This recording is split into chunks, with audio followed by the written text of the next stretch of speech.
You're listening to the Cool Audio Podcast, your escape into the world of stories, sounds, and imagination. Whether you're driving, chilling at home, or just need a moment to unplug, we've got a story just for you. So sit back, relax, and let the journey begin. Remember, you asked for it. I'm not taking responsibility for anyone that throws up, Chloe threatened for the last time. She really wanted someone to save her. To her disappointment. It's okay, Dr. Green. We brought plastic bags with us, Brenton responded with determination. Haha, good job, honey. Victoria could barely catch her breath. She loved how they were all bullying a genius successfully. Then 1, 2, 3, sing. Justin was done with Chloe's multiple attempts to save herself, so he decided to help her start. Chloe looked down and tried out the microphone. Test, test. It was working. She couldn't even use the microphone as an excuse. Fine, she'll sing then.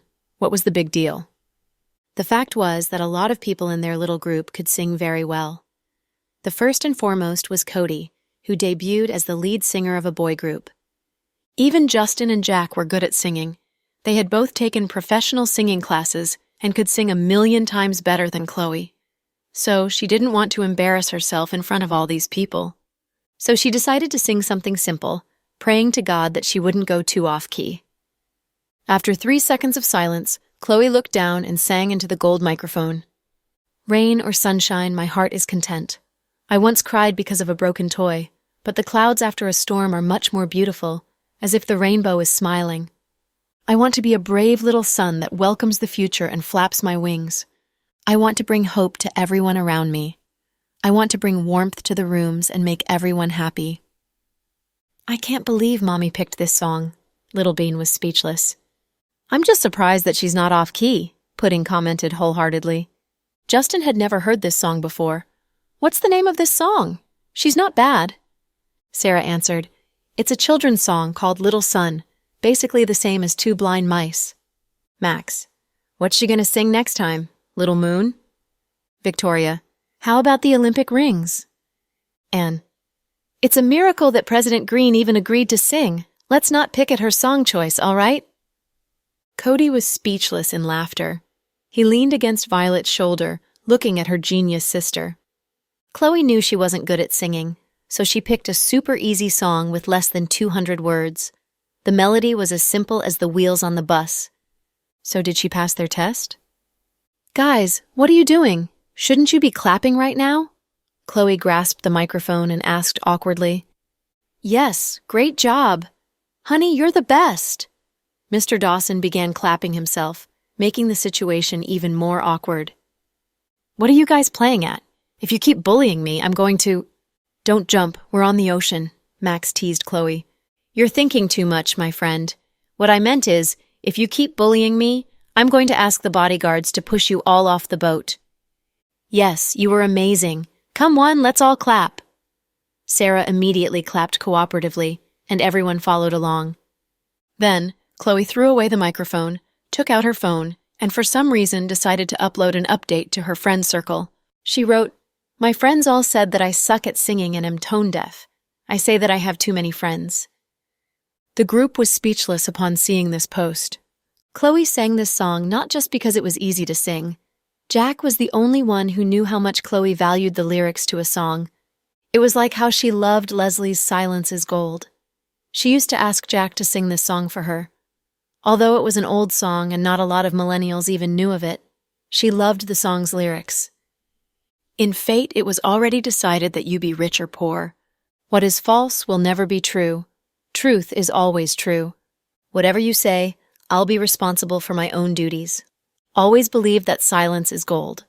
Chloe sincerely believed in those lyrics and lived her life just like that. That was why she was so successful today. After having their fun with Chloe, the group dispersed. Some went on to eat, others went to get some champagne and continued to enjoy the fireworks.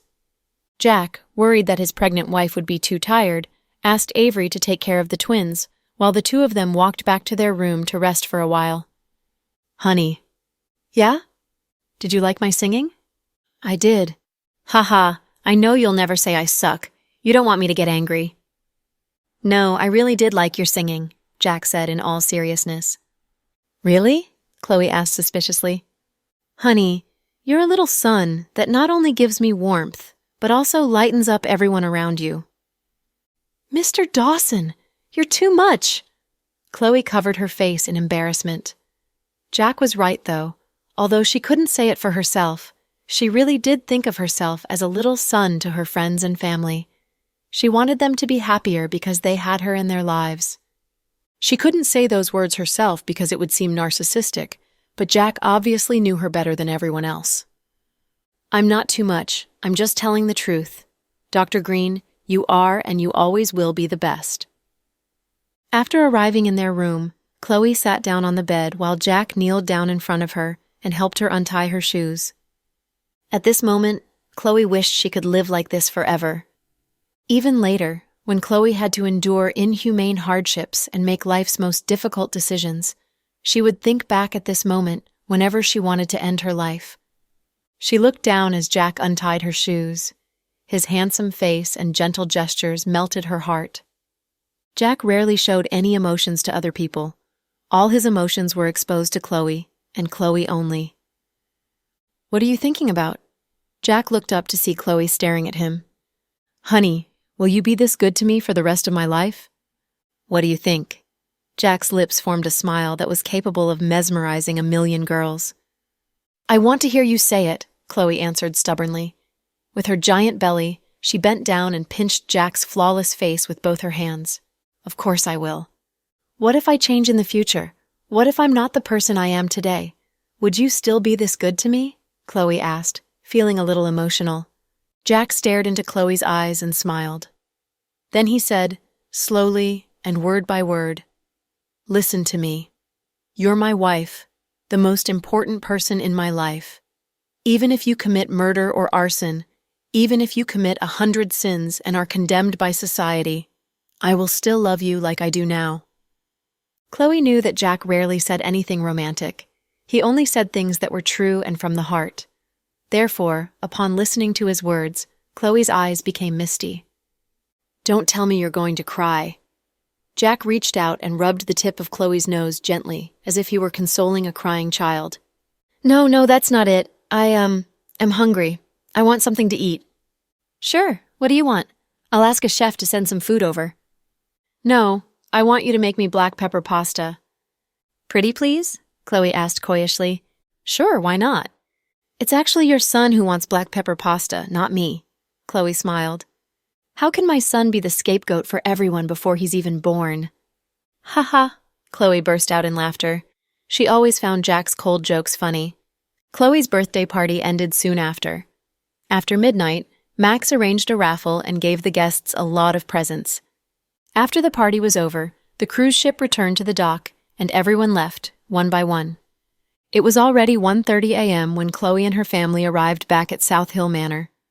Pudding and Little Bean, exhausted from the fun and games, had fallen asleep in the car. It's finally over. Chloe leaned against Jack's shoulder and sighed heavily in relief. Jack knew what she was worried about. Although Andrew had gotten away, his lackeys died. Kira was hypnotized and controlled by God knows who. Although Professor Wagner fed Kira an antidote that cured her, she was still in danger of being hypnotized again. After what happened, Chloe also asked Jack to warn Rick about what happened, so he could better protect Cece, who was almost due to give birth. Jack got rid of the people Legend arranged with the help of Professor Wagner's high-tech GPS. Although Fiona showed up out of nowhere, Chloe wasn't surprised. If Fiona hadn't come, the bug Elsie placed might have recorded more information that would jeopardize them. Chloe wasn't completely satisfied with the outcome of the evening. After all, Andrew and Elsie both left unscathed. However, she was relieved that nothing bad happened to anyone she loved, especially since it was her birthday party. Chloe also knew that Elsie was screwed as well. She didn't complete her mission, so she had nothing to report to her superiors. Moreover, Elsie didn't know that Fiona, the person she wanted to monitor the most, had returned. She didn't even get a chance to see her. Elsie disembarked the ship right before Justin and Melody. She said with deep sarcasm, "Ha! Isn't it great to have a guardian? How times have changed." In the past, Justin might have felt bad and asked Anne to give Elsie a ride home, but now, as if he didn't hear anything, Justin reached out and purposely put his arm around Melody. "Come on, I'll drive you home." Melody cooperatively nodded her head and leaned into Justin's embrace. Furious, Elsie turned around in a huff, hailed a cab, and headed back to the hospital. Outside the VIP patient room, 4 bodyguards stood guard outside Elsie's room in shifts. "Miss Rue, welcome back," the bodyguard greeted Elsie. However, the latter was in a crappy mood and went into the room with an ugly expression on her face. She threw her purse onto the bed and fell into it. Suddenly, her phone rang. After looking at the caller ID, Elsie rejected the call. This was a secret code between her and the commander. She knew that the commander wanted to hear about what happened. At this thought, Elsie got up anxiously, took a deep breath in, and dialed another number. At the same time, Professor Wagner was already on his way back to the U.S. Fiona, on the other hand, was headed to Las Vegas in her private jet. She had a plan. She was going to pick up Riker and switch the fake Fiona out. Then, she'll cause a scene at one of the casinos, so everyone would think that she was in Las Vegas the entire time. "Boss, do you want something to eat?" "No." "What about red wine?" "Sure." Fiona had just taken a shower and was watching world news on the couch. She was wearing a blinking earpiece. Fiona had placed a bug in Elsie's purse and was listening in on Elsie's every move. She was sure she would obtain important intel. How dare this woman secretly monitor her sister? So Fiona was going to monitor her right back. As expected. After some initial white noise, Elsie's voice sounded in Fiona's ear. "Commander!" "How did the mission go?" The voice of an old man sounded from the other end of the phone. Fiona listened intently, but didn't recognize the voice of this man. She guessed that he must be between 55 and 65 years old. "Commander, something happened to the bug. I think I have been exposed." "How is that possible? We have the most advanced technology, the highest military grade. Plus, if Jack really figured things out, he wouldn't have waited. Did you say something that exposed you?" "I don't think so, but I couldn't hear anything." "Did anyone else board on the ship?" "Nothing, other than Andrew and his people." "Fiona didn't show up?" the old man asked in disbelief. Fiona's lips formed a small smile upon hearing her own name. "How interesting," she said as she swirled her wine glass. "Fiona didn't come. At least, I didn't see her," Elsie said. "Even if she didn't come in person, she would have called. Elsie, are you hiding something from me?" "Commander, have I not done everything you've asked me to do? In order to obtain Chloe's trust, I even saved her and almost sacrificed myself. I've never disobeyed any of your orders. How can you suspect my loyalty?" "It was just a question. Don't think too much into it. You must be exhausted." "Yes, it was an exhausting day." Elsie's fury was ignited again at the thought of Justin's attitude, as well as what happened on the ship. "It's okay that we failed this time. We'll think of another way. That's all." As Fiona listened to the man talk, she took out a piece of equipment and recorded his voice. Then, she turned to her people. "Take this recording and search the voice bank. See if you can find out who this person is." Fiona's modus operandi was the same as it always was. If these people had the intention to hurt her sister, she would make them disappear. Melody didn't say a word after getting into Justin's black Lamborghini. She played with her phone, while Justin seemed occupied with something else on his mind. Neither of them talked for more than 20 minutes. As they were about to arrive at Melody's dorm, Justin asked, "Are you hungry?" "Are you crazy? Didn't you see how much I ate on the ship?" Melody rolled her eyes. "I did. Then why would you ask me if I'm hungry?" "I just thought since you had a big appetite, maybe you'd want to eat something else before bed." Melody. "President Cooper, if you enjoy making fun of your employees, you should run a gag company instead."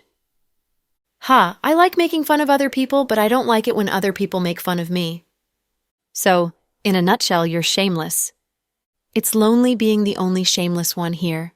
That's why God sent you into my life." Justin was suggesting that Melody was just as shameless as he was. He originally thought that she would blow up in anger. However, Melody took out her phone and opened her calculator app. You used me as a shield quite a lot of times tonight. You should be glad that I'm a healthy person, or else I would have died of a heart attack. I paid you already. That's not enough. You used my phone to take a selfie. Let's see, I'll give you a discount. How about $10,000 per photo? When we were leaving the ship, you put your arm around me in front of Elsie. You did it in front of so many people, so that'll cost you $30,000. I also got in your car in front of all those people. My reputation is probably ruined. I'm not that popular yet, so my reputation isn't worth a lot. $10,000. That's $50,000 in total. But seeing that you're my boss, I'll give you 15% off. So, you owe me $42,500. Pay up. Seriously? Justin was speechless. You were the one who offered to pay me in the beginning, so why not? I don't have that much cash. Justin didn't want to pay. It's okay. You can write me an IOU. Melody smiled. Sorry, I don't have a pen and paper. It's okay, I do. Then, Melody reached into her purse and took out a black pen and a sticky note. Justin. Good job, Melody. You sure were prepared. Don't tell me you have a machine too and I can pay you by card. Nah, that's too much work. I'd have to go out and buy a machine, but I do accept transfers. In your dreams. But we're not. You know, I can block your road to stardom right now. You'll end up working as Imperial Star's lackey for the rest of your life. Justin decided to play the big boss and scare the little girl. To his surprise? Sure, I didn't want to become famous in the first place anyways. Give me enough money and I'll retire right now. When did they start bickering every time they had a conversation? Justin was so used to Melody that she never pissed him off, no matter what she said.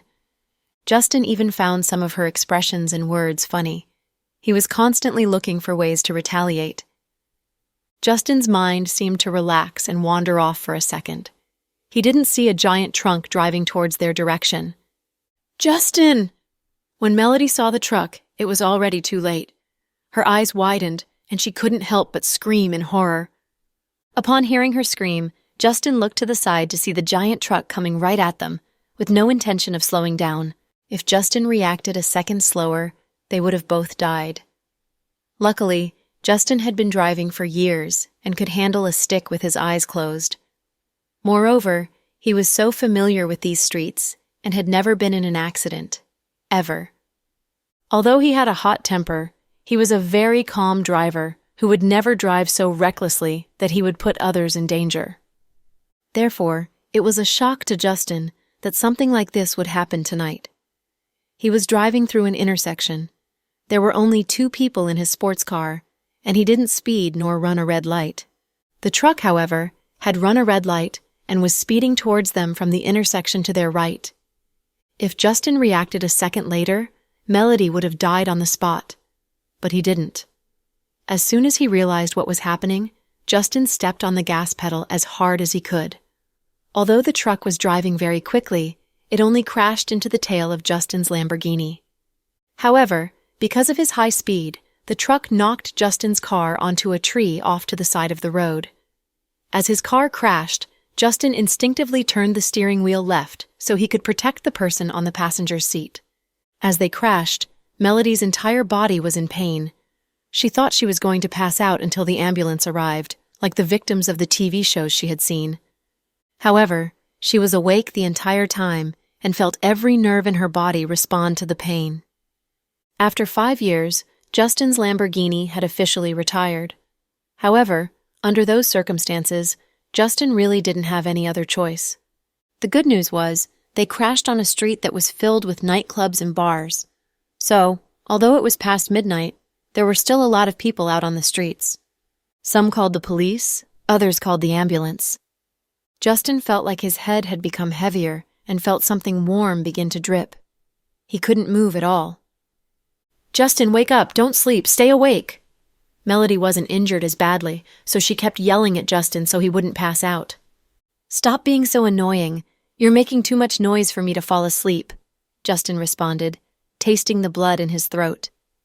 However, as a man from Northern Side, he would never admit that he was in pain. It would be too embarrassing. The ambulance will be here soon. Stay awake, okay? Melody began to sob. She had never been so scared in her life. She wasn't worried that the Cooper family would blame her. She felt guilty because Justin tried to protect her.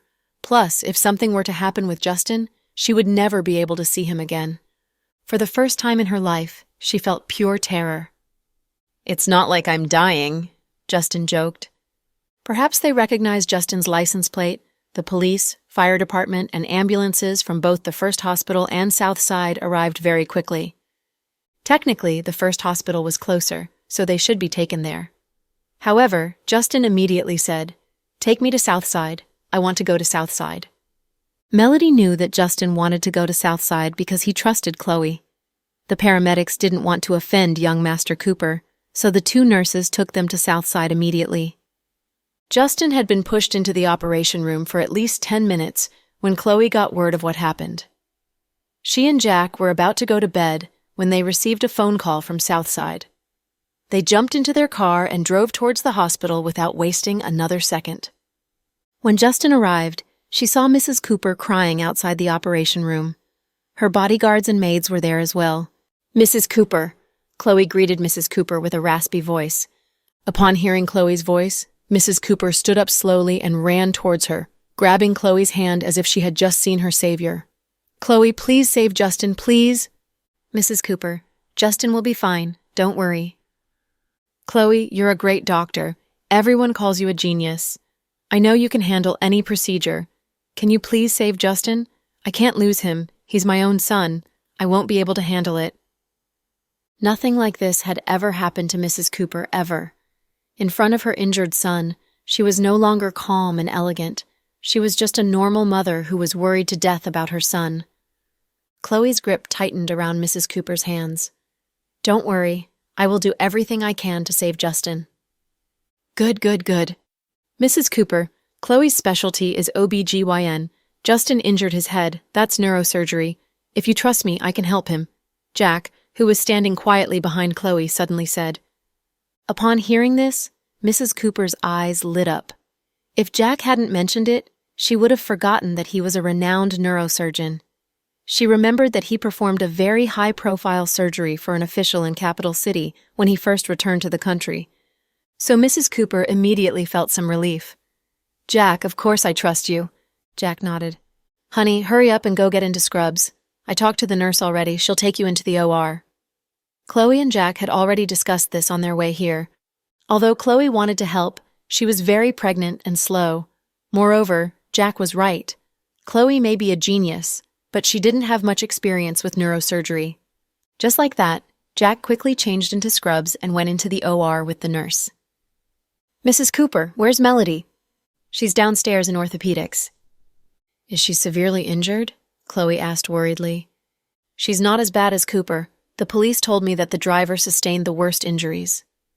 "Don't worry. As long as Jack's in there, I'm sure Justin will be fine." After consoling Mrs. Cooper, Chloe put on her lab coat and headed downstairs to check up on Melody. Melody was lying on a bed. Her leg was in a cast, but she didn't need surgery. However, she was dying to get up so she could check up on Justin. "Please, let me go see Justin, please." "It's not that I don't want you to go. Young Master Cooper is still in surgery, so no one can see him right now," the nurse replied patiently. She knew Melody was friends with Chloe, so she was very careful. "How much longer will the surgery be?" "I don't know either. We'll have to wait to hear from upstairs. You injured your chest and legs, so you need to get some rest." "I don't want to rest. I'm going to wait to hear about Justin. You have to tell me as soon as you hear something," Melody continued to beg the nurse. Suddenly, the door to her room opened. "Vice Director Green." The nurse immediately got up, and Chloe nodded in response. "Chloe, how's Justin? Is he going to die?" Melody asked as tears streamed down her face. She was terrified that something would happen to Justin. She was truly scared. "Leave us, please." Chloe didn't answer. Instead, she turned her head and asked the two nurses to leave the room. After the door was closed, she sat down before Melody, took out an apple from the fruit basket delivered by Mrs. Cooper, and began peeling it deftly. "Do you like apples?" "Sister Chloe, how can I have the appetite for apples at this moment? Please tell me, or I'll go mad." Melody almost pounded her own chest in anxiety. If Justin died, what would you do? If he didn't die, what would you do? Maybe you haven't considered the questions yet. Sister Chloe, I don't think Justin will die. See? You've got the answer, but still kept asking me. But you are a doctor. You should know his condition. I'm a doctor, but I didn't enter the OR. When I came, Justin was in the OR and has been there for almost 20 minutes now. How is he? To be honest, I don't know, Chloe said calmly. Sister Chloe, if something happened to Justin, you'd be very sad, right? Of course. He's a very important family member to me, Chloe said calmly as she peeled the apple with her head lowered. I hope he'll be fine. I'd do anything to pay him back. I'd work as his maid for the rest of my life. Melody burst into tears again as she said it. She was still young and had gone through very few ups and downs in life, so she couldn't control her feelings in a crisis, no matter how well she handled things in normal situations. You sound as if you owe him. Chloe smiled and handed a small piece of peeled apple to Melody. Sister Chloe, when the truck crashed toward us, I would have died if he hadn't acted fast and sped up and dodged the truck. When we crashed into the big tree, I would have died if he hadn't turned the steering wheel at the last moment. Melody paused and didn't know how to continue. As smart as Chloe, she naturally understood what had happened. To put it simply, Justin had saved Melody at the critical moment. Usually it was the driver's instinct to protect himself/herself. When Chloe and Thomas were young, their mother always instructed them to sit behind the driver when they took a bus, because the driver would always try to protect himself in a crash. So, the people sitting behind him would receive less injuries. It seemed that Justin had protected Melody by risking his own life at the critical moment. But Chloe wasn't a bit surprised because Justin had always been a manly guy. If Justin had chosen to protect himself and Melody died because of it, he'd blame himself for the rest of his life. What Justin did is normal. Melody, no offense, but you can't take it personally. No matter who was in the car, Anne, Avery, Brenton, I, Pudding, or Little Bean, Justin would have done the same. In short, anyone who can sit in the passenger seat of his car while he drives is someone he cares about, so he would never sacrifice them to save himself. So you don't have to feel guilty. Chloe said it to soothe Melody, but it was true. Sure enough, Melody felt better. Sister Chloe, everyone says your medical skills are excellent. So? Chloe raised her eyebrows. She knew Melody had something to say. So, why didn't you do the surgery for him yourself? I heard when President Dawson got shot, it was you who took the bullet out. Melody knew her question was frank. She was trying to ask why Chloe didn't care for Justin as much as her husband. But she was a straightforward girl and thought Chloe would understand her. Do you think I should do it personally since Justin is so good to me? I only think you're so kind and must be very anxious about him. After all, he's such an important friend of yours. She was sure Chloe couldn't be indifferent to Justin, or she wouldn't have rushed to the South Side in the middle of the night after spending a whole day in the yacht while she was pregnant. It's because I'm not fitting to do surgery on him in my current state. Chloe didn't explain that Jack was better in this area than she was, or that the baby in her belly was getting more and more restless as it grew. The baby would kick her hard in the middle of the night, waking her up. If the baby did it when she was in the middle of the surgery, it would be disastrous. She'd never do neurological surgeries on anyone in this state, not to mention Justin, who was so important to her. But she didn't think she needed to explain herself. She knew how important Justin was in her heart, and didn't need to show it to anyone. Seeing Chloe wasn't interested in the topic, Melody didn't dare to pursue it. I read your record. You only had your rib and leg broken, which is extremely lucky. Seeing how damaged the Lamborghini is, I'd say no passenger could have survived. Yeah, I also thought I'd die. Later, when the airbag popped out and I didn't go into a coma, I knew I wouldn't die. Did you tell your parents? No, I don't want to tell them. I won't be disabled anyway.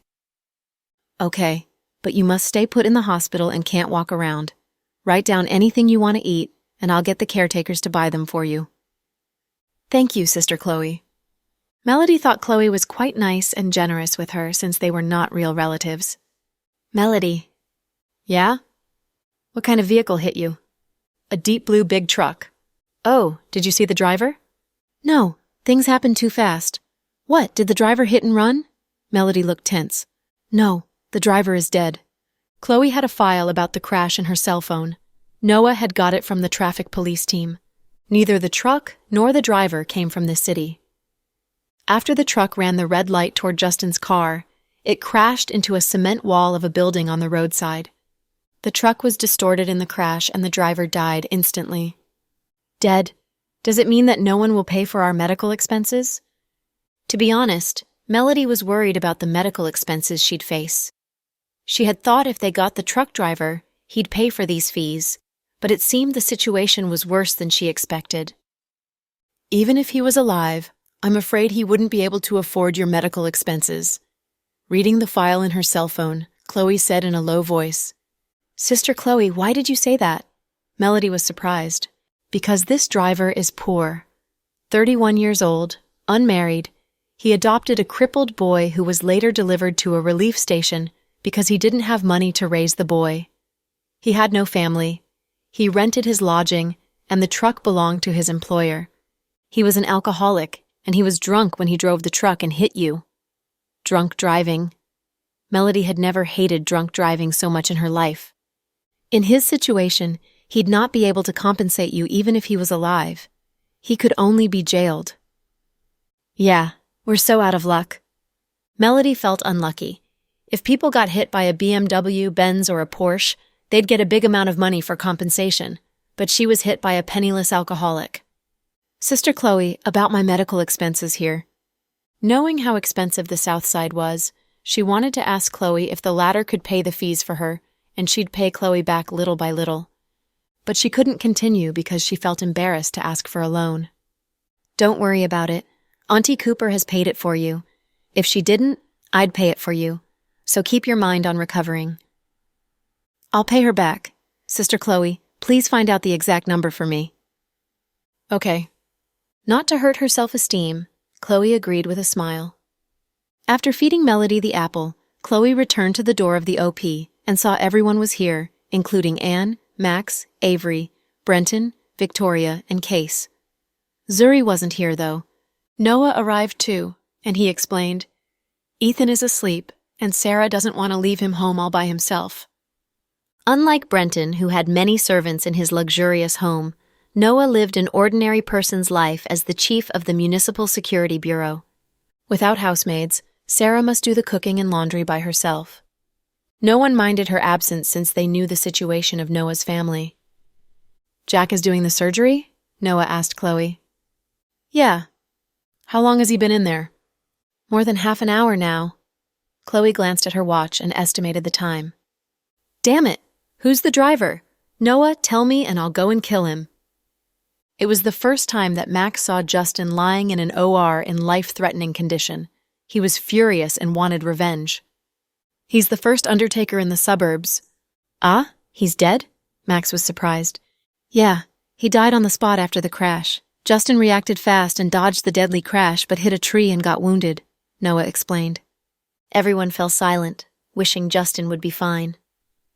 My Mr. Dawson's medical skills are excellent, so don't worry. I'm sure Mr. Cooper will be fine.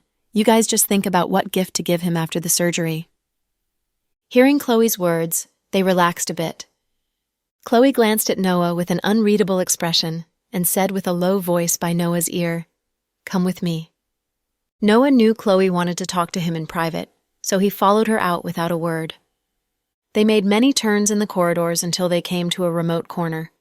Glancing around and making sure no one was around, Chloe said, Can you help me investigate something? No problem. What do you want to investigate? I want you to investigate the driver who hit Justin's car. He's dead. Noah thought the case was closed with the truck driver dead from the crash under the influence of alcohol. I want to investigate it just because he's dead. You suspect it's not an accident? Noah began to understand Chloe's meaning. Yeah. If he wasn't dead, I'd not be so suspicious. Just imagine the drunk driver didn't run any red lights until he came to this crossing and hit Justin's car, and the driver died on the spot. What roused my suspicion is the driver's simple background. Orphan, unmarried. He had only adopted a boy and later sent him away. It means the man had not a single family member in the world. Now that you mentioned it, I'm puzzled too. It's weird. It's very weird. I plan to ask Mr. Dawson to investigate it, but he's now in the OR. So, Noah, you must help me. Don't worry. If someone planned the car crash, I won't let them get away with it. Noah knew Chloe was super smart and wouldn't get suspicious of something without a good reason. But the whole thing was a perfect plan. With the truck driver dead, the case was almost dead too. The traffic police would handle it as an ordinary traffic accident. But was it really an ordinary traffic accident? If not for Justin's quick reflexes, the truck driver wouldn't have been the only one that died in tonight's crash. Justin and Melody would have died too. Chloe hoped that she was just being paranoid, and it was truly an accident.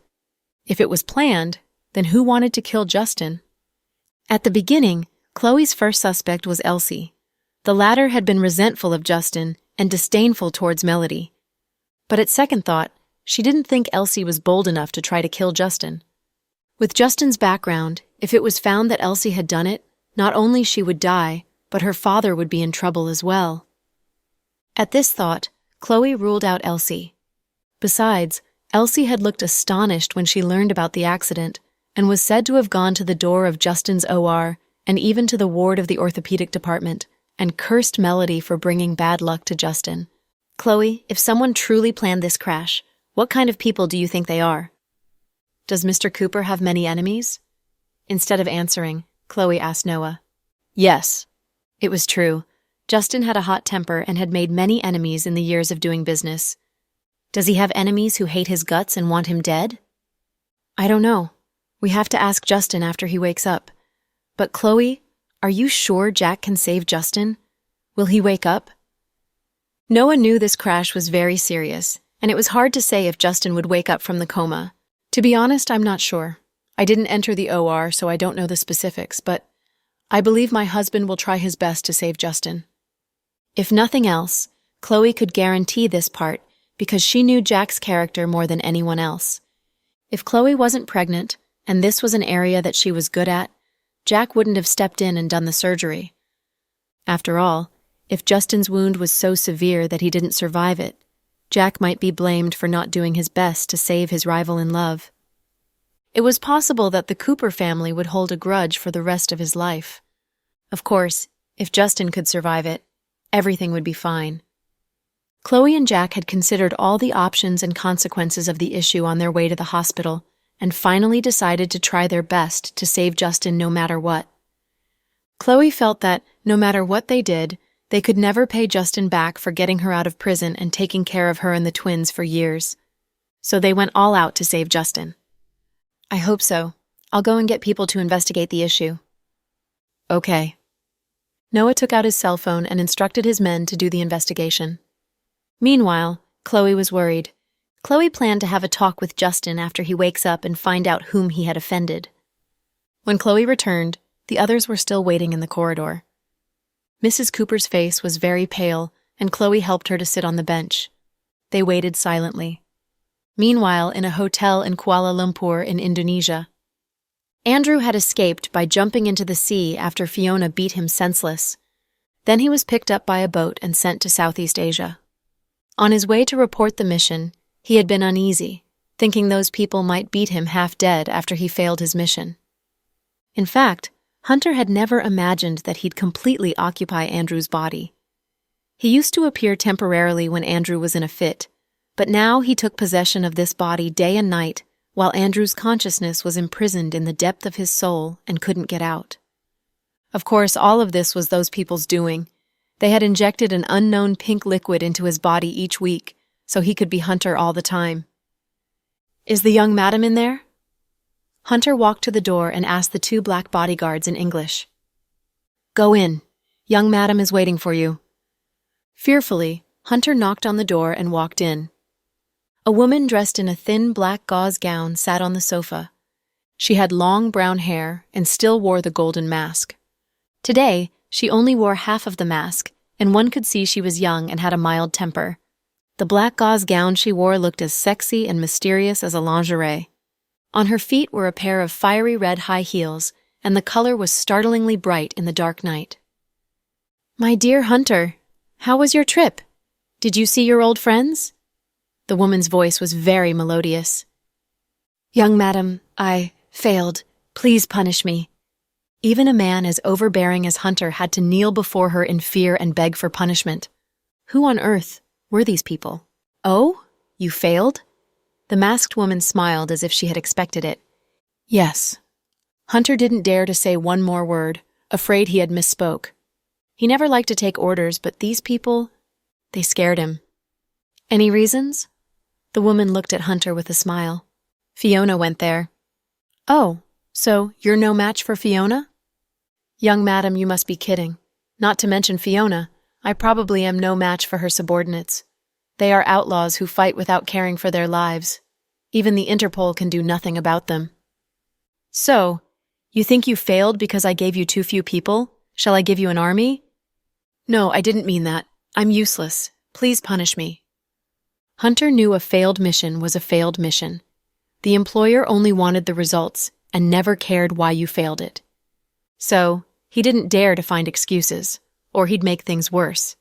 It would be better to admit mistakes. "Haha, Hunter, when did you become so obedient? It's not like you—" The masked girl seemed to know Andrew's alternate personality well. She giggled. "I dare not be disobedient before you, young madam." Hunter showed no sign of rebellion. When you have no ability to rebel, the only thing that can save your life is obedience. "You're indeed smarter than Andrew.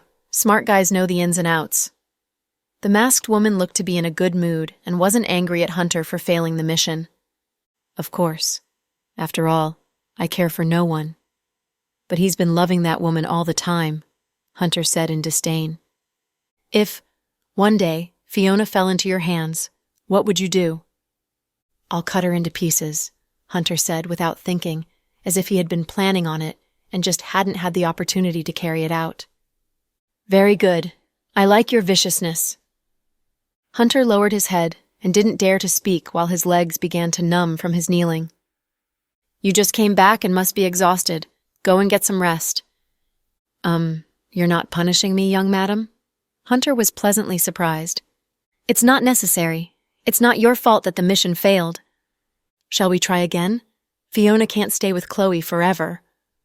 Hunter wanted very much to catch Chloe and kill her, so he wanted to know if these people had plans to catch Chloe again. "It's no hurry. I have plans." "Okay. You can go now." "Yes."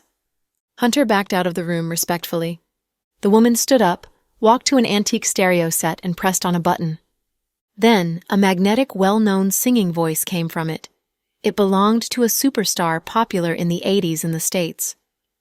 At this moment, the door opened again, and a black-clothed guy wearing a mask walked in. "Madam? Did you record it?" "Yeah." "How much?" the woman asked. "Only about 1/10? 1/10? Well, it's quite a feat. Copy it and decode it." "Okay. Madam, shall we get rid of Jack?" "No, I still have use for him." "Okay." Meanwhile, in a casino in Las Vegas in the States, Fiona's double walked into the washroom after playing a few rounds. The moment she entered the washroom, someone held a hand over her mouth. "Boss!" The woman shrieked in pleasant surprise. "Shush!" Fiona hushed her. Her double was delighted that she could finally stop pretending to be Fiona. It was damned exhausting. "Boss, am I free now?" The girl felt the mission was torture. She was a technology expert responsible for the high-tech department in Fiona's headquarters on an island. In other words, she was a hacker. But this time, Fiona made her put on a human skin mask to pretend to be her and came to Las Vegas with Riker. The girl felt like she was walking on thin ice. If some scandal came out of her mission working with the boss's man, she'd die. After all, that batch Amy had set a good example.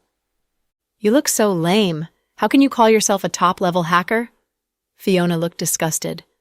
"Boss, Mr. Riker and I know. You don't have to explain. I know everything. Be a good girl and pull off the mask and change into these clothes. Go out and get into the car I arranged for you. If you want to go back to the headquarters, you can go directly. If you don't want to go back, I'll give you a 2-week leave and you can go vacationing in any place in the world. I'll pay all the fees." Fiona touched the girl's head as if she was talking to a child, making the girl feel exasperated. "Boss, I want to return to the headquarters." The girl had worked for Fiona for years. Her fighting skills were ordinary in the team, but she was super smart and could hack into a Swiss bank within minutes. In the washroom, Fiona and her double switched back to their original identities. Changing into her double's cute little black evening gown, Fiona went back to the casino table with a luxurious brand handbag, looking like a famous socialite. She placed bets calmly. In the eyes of the people around her, the woman looked the same as before, including her facial expressions, the levels of her bets.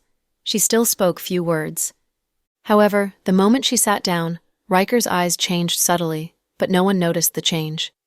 In less than 5 minutes, Fiona won back the hundreds of thousands of dollars that her double had lost. With a smile, Fiona stood up and stretched elegantly. "Let me carry it for you." Riker took the handbag from her. In fact, Fiona was jealous since she hadn't told Riker that she'd come.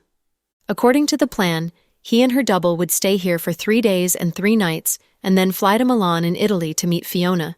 She'd switch with the double in Milan. So, according to the plan, the woman beside Riker was supposed to be Fiona's double. It was why Fiona was jealous when she saw Riker was so attentive to her double. Seeing her sour expression, Riker curved up his lips slightly, but said nothing. Despite her resentment, Fiona handed her bag to Riker. They didn't speak on their way to the hotel. As a cover, Riker and her double lived in one suite, but the double stayed in the guest room while Riker stayed in the main bedroom. The double was afraid of Riker and didn't dare to speak more than was necessary. Unlike Amy, she knew her position. Entering the suite, Fiona walked toward the guest room, still pretending to be her double. But the moment she entered, Riker followed her into the room. Fiona looked at Riker in puzzlement, wanting to ask what the damn he wanted to do, but on second thought, she decided against it. After all, she'd expose herself if she spoke. So, she glared at Riker. "Tonight, we sleep together," Riker said with a smile. Fiona almost went mad, but she forced herself to remain calm and typed a few words on her cell phone and showed them to Riker. Riker glanced at the screen. The words were, "If the boss knows it, she'll kill us." Suppressing his laughter, Riker said in a low voice, "It's fine. I'll protect you." Hearing his words, Fiona was more furious. But for some reason, she still pretended to be her double. She typed on her cell phone, "Mr. Riker, I'm just her double. Please let me go. I don't want to end up like Amy. The boss will skin me alive." After reading the words, Riker leaned closer toward her face. "It doesn't matter. I feel different with you. You won't end up like Amy. When your boss is back, I'll explain to her and marry you." Seeing Riker's playful look, Fiona understood suddenly. "Damn it! You knew it was me and played me?" "So what?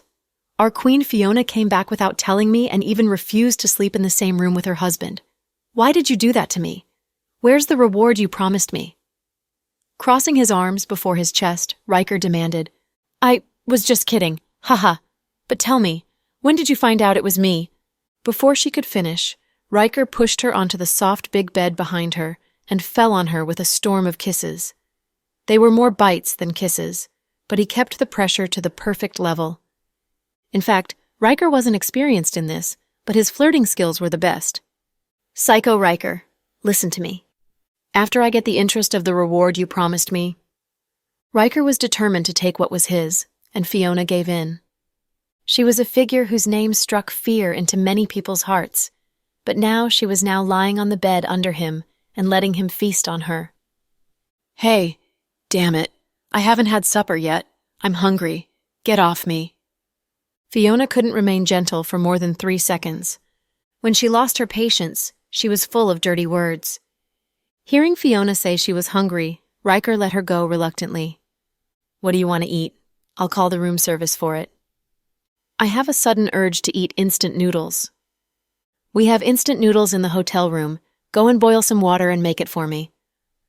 "What's with the look on your face? What? I was away for only a few days and you get rebellious with me?" Fiona smirked. "Are you sure you want to eat instant noodles?" Riker felt as if he was trapped. "Yeah, you eat it with me. I also want iced Coke." There's Coke in the fridge, pointing at the fridge in the corner, Riker said mildly. I'm not blind. I want you to get it for me. Do you truly think you're the queen? Riker gave her a dirty look. No, I don't want to be the queen. I just want to be your little mistress. Hearing her words, Riker was exasperated, but this unique love chit-chat of hers was effective on him. He liked the Fiona who was both rude and gentle, fun and naughty. As Fiona asked, he boiled water, made the noodles, and brought her a can of Coke, serving Queen Fiona with great care. Then Fiona placed her legs on Riker's thighs, looking like the mother of the queen. Opening the can, she gulped down the Coke and then asked with great enjoyment, Hey, Psycho Riker, when did you find out I was back? Thanks for tuning in to the Cool Audio Podcast. If you enjoyed the story, don't forget to like, subscribe, and share with a fellow story lover. Until next time, stay cool and keep listening.